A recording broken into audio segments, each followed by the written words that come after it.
baka naman nasusobrahan kayo sa pagbibigay ng gamot. Kapag kasi madalas kayo nagbibigay niyan, nasisira yung balanse dun sa kanilang intestinal tract. The more na magamot kayo sa inyong mga alaga, the more na nadidisrupt nyo yung... What's up mga kalapatids? Kamusta kayo? Welcome back dito sa ating tambayan, Chocobulok TV. Silip muna tayo sa ating mga alaga dito sa Flyers Slope na kasalukuyang may gulo. Ayan, may nag-aaway mga kalapatids. Yung dalawang magkapatid na dalawang alpha male dito sa ating Flyers Slope. Na-assert nila sa isa't isa kung sino yung mas dominante sa kanila. Partiyan ng kanilang buhay mga kalapatids. Diyan magkakaalaman kung sino yung maging dominante dito sa ating kulungan. Ito kasi, ayan yung nag-aaway na yan, si Jessie. Yung nakakulay orange na ring, ayan. Tapos ito yung ibon natin na si Zomba. Yung nawalang ibon natin ng 5 months tapos bumalik. Naglagay kasi tayo dito ng cage dyan sa taas. So ang balak sana natin dyang ilagay ito si Angel kasi nga ililipad na natin siya. Kaya lang ayaw niya doon, pati yung pares niyang itim na andun sa ating breeder's cage. Ilagay natin sila dito pero ayaw nila, hindi nila type. Etong ibon na to tsaka yung pares niya dyan na pumuesto dito sa bagong lagay natin na cage sa taas.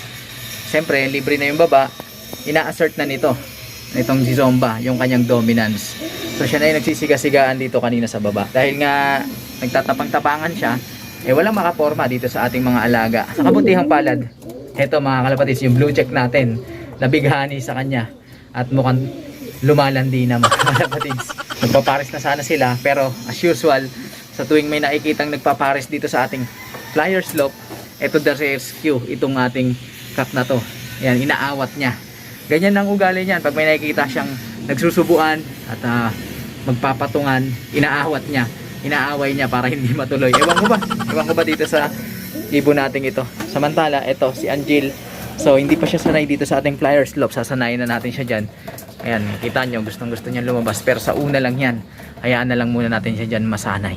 Naalala ko lang yung katanungan ng ating kalapatids na ilalagay ko na lang dyan sa screen. Yung kanyang pangalan. Ang tanong niya, bakit daw yung kanyang mga alagang ibon ay basag o warak-warak yung dumi? Bago natin sagutin yan, gaya ng dati, hindi tayo veterano, hindi tayo eksperto, at lalong hindi tayo henyo sa pag-aalaga dito sa ating mga ibon.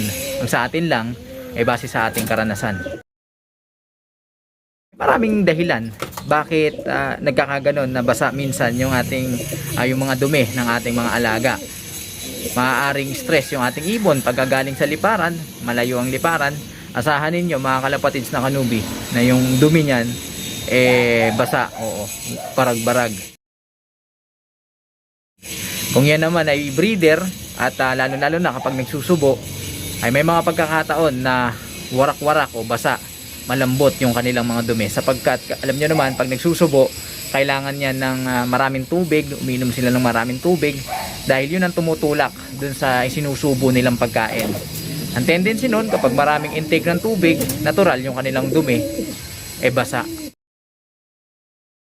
Sa pangdahilan mga kalapatids, baka hindi nila natutunaw ng maayos yung mga patuka o yung pagkain na ibinibigay natin sa kanila. May hina yung kanilang digestion. So pagka mga ganun kasimpleng problema, pwedeng agad remedyohan natin yon. Bigyan nyo lang sila ng grits at saka siyempre yung combo ng probiotics. Yung grits kasi tumutulong yan as a grindstone o panunaw dun sa mga pagkain na nasa kanilang mga butchi. So yun yung dumudurog sa mga pinapakain natin sa kanila. And then yung ating probiotics, ito, tubig na may probiotics to. So ayan ay tumutulong naman sa ganun din sa pagtunaw din sa pag-breakdown ng mga pagkain kasi yung mga good bacteria niyan yun yung tumutulong sa pag-digest into smaller pieces para ma-absorb ng maayos ng kanilang katawan yung mga sustansya. Beneficial sa kanila yan. May dahilan din mga kalapatids na kailangan seryosohin dahil minsan kapag basa yung dumi ng ating mga alaga at warak, maaaring ma-infection sila sa digestive system o maaaring infected sila ng mga bakterya lalo na yung salmonella. At pagka ganun nga ang cause mga kalapatids, kailangan ng gamutan yun para gumaling at gumanda yung dumi ng ating mga alagang ibon.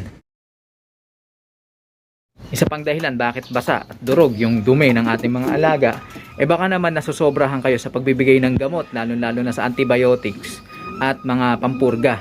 Kapag kasi madalas kayo nagbibigay niyan, nasisira yung balanse dun sa kanilang intestinal tract. i-eradicate pati yung good bacteria na kailangan nila para ma-maintain yung good balance sa kanilang digestive and intestinal tract. So ang tendency talagang magiging basa yung mga dumi ng ating mga alaga.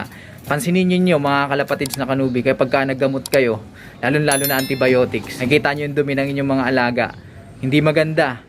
Kasi nga, kumbaga pati yung mga good bacteria na tumutulong dun sa kanilang pag-digest, na-eradicate yon ng antibiotics na o gamot na binibigay natin. Kaya nga dapat after nyo magbigay ng gamutan, lalo na pampurga at antibiotics, sinisigundahan nyo yan kinabukasan ng probiotics para ibalik o i-replenish yung nawalang good bacteria.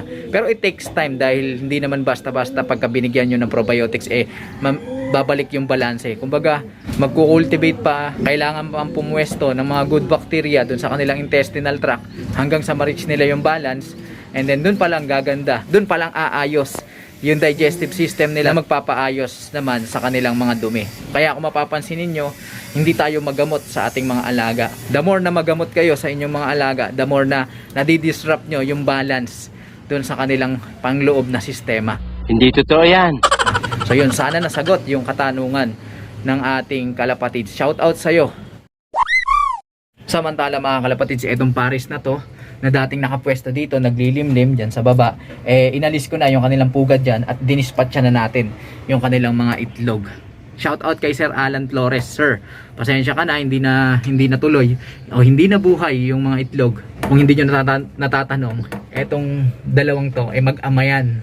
Etong kak na yan, anak niya yan, yung hen na yan. So lumalabas yung itlog nila, kung mabubuhay yun, inbreed yun. At alam nyo naman, pagka inbreed, may mga komplikasyon.